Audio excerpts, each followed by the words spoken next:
Welcome to This Explainer. Today we're taking a really grounded analytical look at a classic TV trope to uncover, honestly, a pretty profound real-world lesson. We've all heard that old saying, right? Opposites attract. It's this super comforting idea that pop culture has basically spoon-fed us for decades. We're told that the nerdy, highly anxious guy and the cool, socially effortless girl are actually a match made in heaven because supposedly their differences perfectly balance each other out.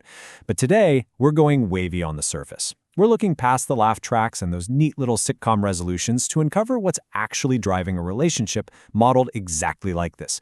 Because, when you strip away the comedy, you're left with a fascinating and kind of alarming psychological blueprint of a dynamic that, frankly, really shouldn't work.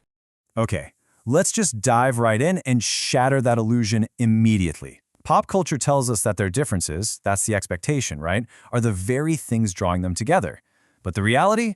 Man, from the very first day they met, this relationship is fundamentally built on a massive imbalance. He instantly idealizes her, like puts her on this impossibly high pedestal right out of the gate. While she, in return? Well, she basically just tolerates his presence. Sure, she's kind, but she is utterly detached from any sort of romantic reality with him. This isn't some cute case of two equals slowly discovering a shared spark. No way. This is a dynamic where one person is absolutely sprinting toward a finish line that the other person doesn't even know exists. And what's absolutely crucial to understand here is that this foundational imbalance doesn't just magically vanish once they finally get together. No, it permanently stains the entire fabric of their connection. So, to really understand why this happens, we've got to look at the actual anatomy of this imbalance. We need to break down the core psychological issues at play here, and we're going to start with Leonard. You see, Leonard's core issue is a classic behavioral trap for anyone who feels like they're, punching way above their weight class in a relationship. He fundamentally builds his entire self-worth around Penny's approval. His internal value is practically 100% dictated by her external validation. And because of this, a whole chain reaction kicks off. He overinvests his time and his emotional energy. He overaccommodates her every single whim because he's terrified, literally terrified, that saying no might make her leave. And honestly, worst of all, he chronically underasserts his own needs and boundaries. He essentially erases his own identity just to become whatever he thinks she needs him to be to stick around. I mean, think about it. It's a completely exhausting way to exist. And the really crucial point here is that this dynamic, paradoxically, leaves him with an incredibly low perceived value, despite putting in this exhausting amount of effort. Just think about that for a second. We're always taught that hard work pays off, right? That if you just show someone how much you care, they'll magically value you more. But human psychology and relationships, it just doesn't work that way.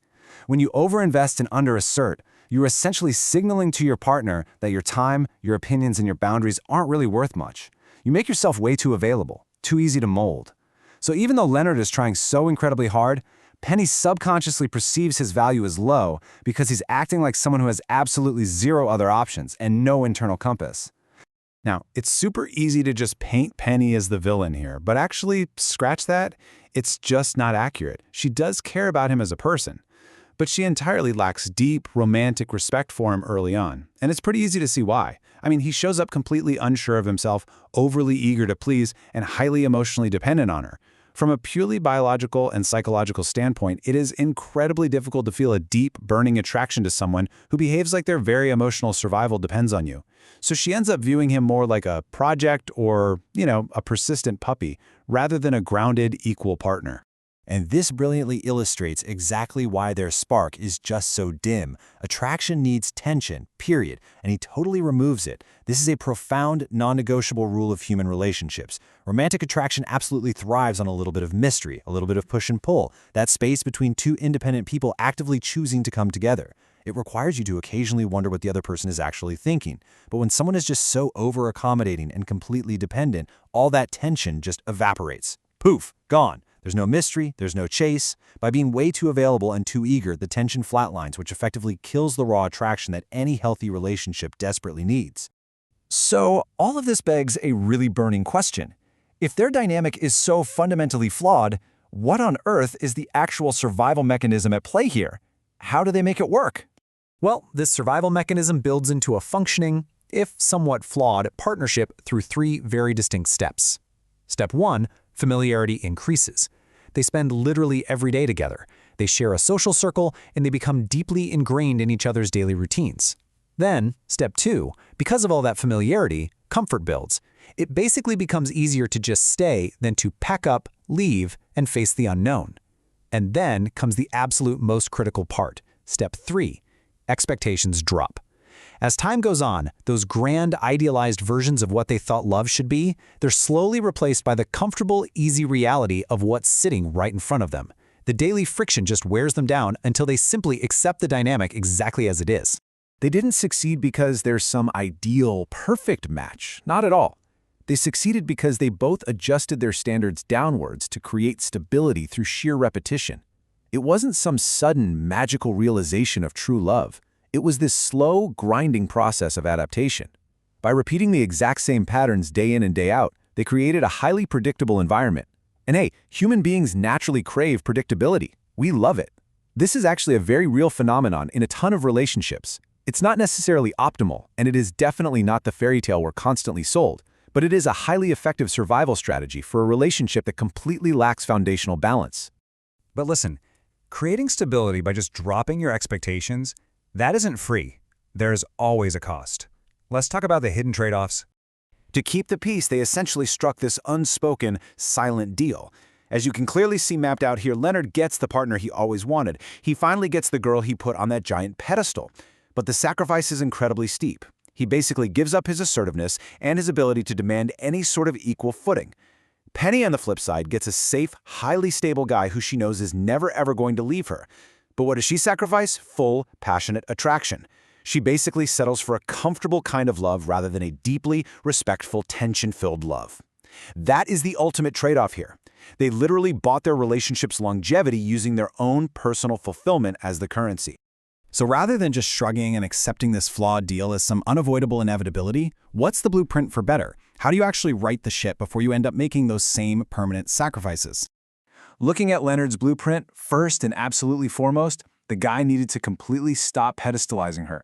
He needed to see her as a real, flawed human being, not some shiny prize to be won. Secondly, he needed to lead with absolute clarity about his own boundaries and needs. He had to refuse to be a doormat just to keep her around. And finally, and this is a tough one, he had to be perfectly willing to accept rejection early on. If being his authentic, assertive self meant she walked away, he had to be okay with that. Honestly, being fully willing to lose the relationship is literally the only way he could have ever commanded the respect required to actually keep it. Now for Penny, her blueprint requires a completely different kind of courage. The healthiest path for her would have been to be brutally honest way sooner about her lack of initial romantic respect, rather than, kind of leading him on or just letting him hover around. She needed to choose a partner intentionally, based on deep mutual respect and attraction, rather than just passively settling into comfortable repetition simply because he was always there. She really needed to actively fight against that urge to let pure convenience dictate her romantic life. If both of them had actually followed these blueprints, they might have found a true healthy balance, or they might have just gone their separate ways, but either outcome would have been infinitely healthier. The huge overarching takeaway for us here is that relationships built on imbalance, they can absolutely work and they can absolutely last. I mean, people do this every single day, but they so often end up being merely stable rather than truly fulfilling. There's a massive, massive difference between a relationship that simply functions without collapsing and a relationship that actively enriches and excites the people inside it. Stability is a great baseline, for sure, but when it's achieved entirely by sacrificing your assertiveness and your raw attraction, it's kind of just a hollow victory. It really just comes down to this one thought.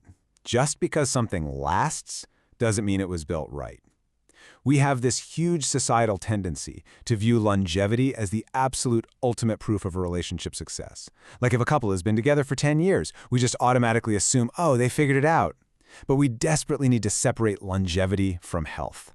Mere survival is not the ultimate marker of a great partnership. Think about it. A house with a cracked foundation can stand for decades if the wind doesn't blow too hard, right? But that certainly doesn't mean it's a safe place to live. As we wrap up this explainer, I want you to take these concepts and genuinely apply them to your own life. Look at the dynamics you're currently engaged in, whether they're romantic or otherwise, and ask yourself this final, absolutely crucial question. Are you actively choosing your relationship every single day based on mutual respect and genuine fulfillment, or are you just slowly adapting to it over time? Are you dropping your expectations and trading your authentic self just for the sake of comfortable stability? It's a heavy question, I know, But answering it honestly, that is the very first step toward building something that doesn't just last, but is actually built right. Thanks so much for joining me for this explainer, and I'll see you next time.